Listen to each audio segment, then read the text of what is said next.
Packin Party People, and welcome back to the channel for another episode of the What's Packin podcast. I'm your host, Godchild, first of his name. And today we're going to be talking about the very daunting task that one Mr. Jaire Alexander, a.k.a. The Vault, a.k.a. the Bank of Ja, a.k.a. the Vault. I already called him the Vault. Jaire Alexander will have an opportunity to cement himself as the bona fide number one undisputed cornerback in football. Now, last year, we all know Xavier Howard had an incredible season. Jalen Ramsey had a great season. But I think name recognition helps Ramsey more than anything in the debate about who's the best. Because if you ask me, Jaire does everything Ramsey does, but he doesn't even have the physical frame that Ramsey has to do it. Jaire is just as dominant, just as physical in the running game, at the line of scrimmage. He can play off, he can play press, he can play man, he can play zone, he can blow up the screens, he can make tackles for a loss. I mean, the dude can literally do it all. And when you see a guy like Jalen Ramsey do that, it's like, okay, the dude's like 6'1", 205 pounds or whatever he is, 215, 210, whatever he is.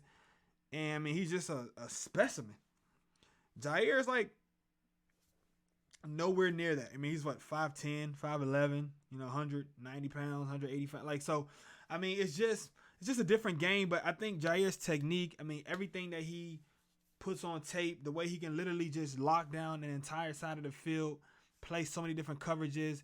And I don't really think he has a weakness, whereas I think Ramsey, he's shown that he can kind of get exposed at sometimes, especially against certain routes and certain coverages and things like that, if you ask me. So I wanted to go down the list, though, of all of Jaire's opponents this year, the number one receivers that he's going to face this year. If he can go through and have the same kind of performance that he had last year, this year, with the level of competition he's going to be facing offensively, I really think that he will have claim to the number one throne as the top cornerback. So let's get ready to unpack this thing and break down the matchups. Week 1, okay? This could have been a marquee matchup, but unfortunately, Michael Thomas is on the PUP list for at least the first 6 weeks. So Jameis Winston and Marquez Callaway, sleeper alert if you don't know about Marquez Callaway, especially since Michael Thomas is not going to be playing for the first 6 weeks.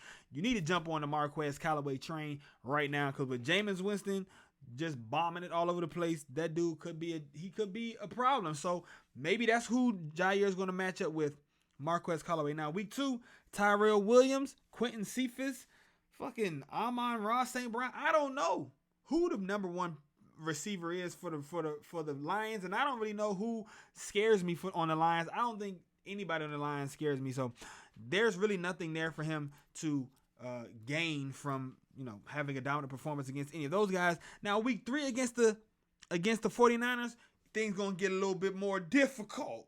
Okay, the competition starts to ratchet up. We got Brandon Ayuk and we got Deebo Samuels.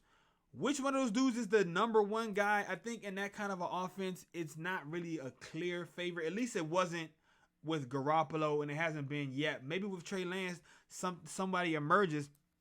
But I think that's kind of a question mark. I don't know if that's really a true notch in his belt yet, because both of those dudes are young as fuck. You know what I'm saying? So we'll see. But, I mean, that offense in general, I think, is going to be a tough challenge for the Packers.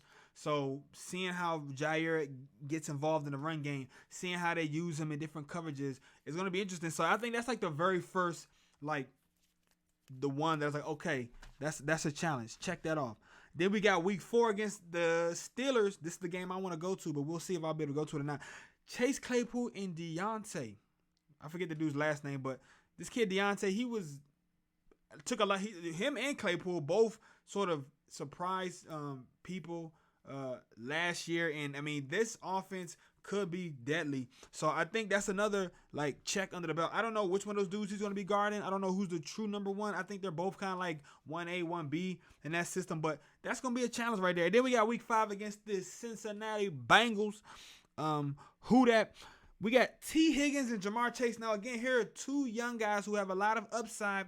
Jamar Chase, the best receiver in college football last year, maybe. I mean, Devontae Smith won the Heisman, but Jamar Chase sat out because of COVID. So we really don't know. Is it Chase? Is it Devontae Smith? Chase was a dog the year before that with Joe Burrows. Now he's back with his homeboy Joe Burrows when they won a national championship with in 2019. So it's like, and then you got T. Higgins, former Clemson standout, I want to say. So, I mean, on paper, if you would have took Jamar Chase and T. Higgins and put them on the same team in college football, I mean, that would just be unfair. So, I think, I mean, it's going to be these dudes are young. You know what I'm saying? They're young. We'll see. Is Chase going to be able to have the same kind of immediate impact as, say, a Justin Jefferson had last year in his rookie season? And we'll get to him soon enough. But we'll get to him a little bit later. But I mean, Higgins and Chase, I mean, Chase is a rookie. Higgins is coming into his second year. So I don't really see either of those two dudes really posing a threat to Jaire, because he's just too smart. He's too savvy. He's a veteran. He's a 4-year veteran now. He knows enough tricks to not get, I don't know, duped. But anyways, I was going to say something about tricks of the trade, but it didn't really work out. But anyways, we're going to move on to week 6, which is really, I think, honestly, through the first 6 weeks, when they go into Chicago, right? Is it going into Chicago? When they go into Chicago to face the Bears, maybe it's going to be Andy Dalton. Maybe it's going to be Justin Fields. I don't really think it matters. If it's Fields, I think it makes it a much more difficult difficult task. But regardless, Allen Robinson is a top 10 wide receiver in the NFL. And Jaire sees him all the time. He always does his thing against him. But there you go. I mean, that's the first really marquee top 10 guy on the list. And I mean, that's gonna be a dope matchup. And then we got, boom. Now you start to hit, like, the first 5 weeks were like hit or miss. We'll see what happens. But once you hit week 6, there's a stretch right here of 1, 2, 3, 4, 5, 6 games. I mean, 6 games where he is facing top 10 talent after top 10 talent after top 10 talent after top 10 talent. And it starts with Allen Robinson at Chicago. But then we go the very next week back to Green Bay, the Washington football team, football club, the Washington Red Clouds, the Washington Red Tails, the Washington Red Wolves, the Washington, whatever the fuck they're going to be in 2021, 2022. They're coming into Lambeau, and Terry McLaurin, third-year wide receiver, very talented. He's now going to have a quarterback who can get the ball to him in Fitzpatrick, Fitzmagic, Fitztragic, some people like to call him. So I think, again, McLaurin is another top 10 talent. Where do you put him in the top 10? Maybe not, but he's definitely a top 10 talent. So we got McLaurin, boom. And then we got the biggest challenge that he's going to face all year, if you ask me, in Deandre Hopkins. I mean, that's a 3-star fucking mega challenge. Hopkins, the second best receiver in the entire NFL, according to the top 100 and according to a lot of people. But honestly, some people think Hopkins is still the number 1, which is just ridiculous to me. It's like, how can you say anybody but Devontae Adams? But it's like, okay. And then right after that, week 9, you got back-to-back. You got Hopkins, and then in week 9, you got Tyreek Hill. Oh, my God. I mean, he might even end up matched on Kelsey. Travis Kelsey. Jesus.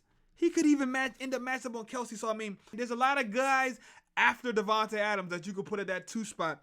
But Hopkins and Hill, and even Kelsey, honestly, like, if you just put Kelsey, if you just called it pass catchers and not wide receivers and tight ends, Kelsey, honestly, he's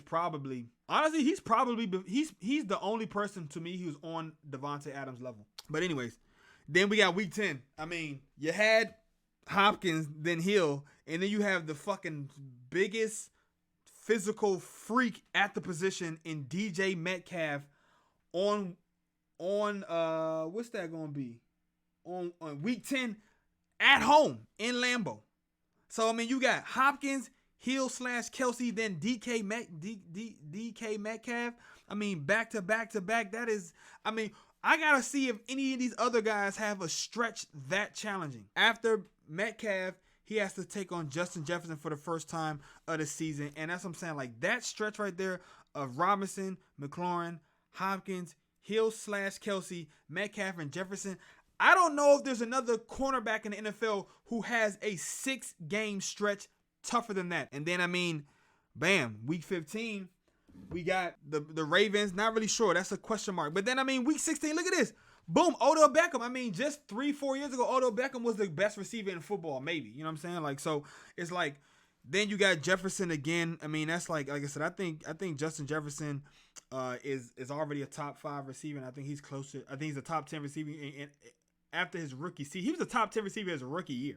Okay, like, and so he's closer to 5 than 10. And so you have, let's count them up: 1, 2, 3, 4, 5, 6, 7, 8. 8 games against wide receivers and tight ends that you could say are top 10, top 12 talents, the most elite guys in the NFL. So, I mean, I don't know who else can put together a resume like this. We're going to have to see how Jaire is able to manifest his inner greatness. You know what I'm saying? And really show that he is the number one guy. I want to know what you guys think in the comments below, though. Do you think there is another cornerback in the NFL that is going to face a tougher challenge in 2021 than Jaire Money, a.k.a. the Bank of Jaire Alexander? I don't think so. Like I said, comment down below. And don't forget to hit the notification bell. Please subscribe to the channel. And thumbs up this video, man. Or actually, you can thumbs up or thumbs down. I don't really care. I just want to see y'all thumb something.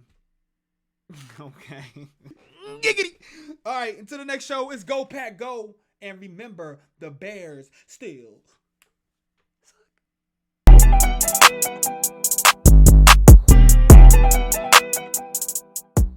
suck.